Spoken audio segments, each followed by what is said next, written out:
Nag-home study ako and nakapag-graduate ako ng high school. 2 years nga lang, pero okay na.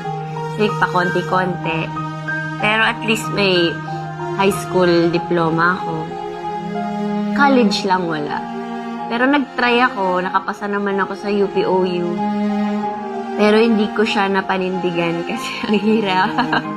Kailangan may isang mag-suffer. So, sabi ko, hindi naman naalis ang school, nandyan lang naman yan. Pero yung inuulit-ulit na sa'yo, yung inuulit-ulit na ng mga tao yung pagkakamali mo, tapos sasabihan ka nila kung ano yung dapat mong gawin. Na mag-aral ka, balik ka eskwela. Talaga ba? Sa maliit na pagkakamali na yun, sobrang bobo ko na, sobrang baba na ng tingin niyo sa akin. Minsan na-test lang na parang, ano ba yan, Lord, ako na naman. So parang,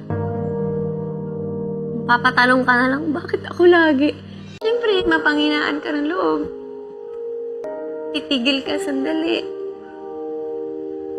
Kasi nakakapagod din. Pero hindi ako tumigil mag-grocery. Pero, hindi, tumigil lang ako makipag-usap.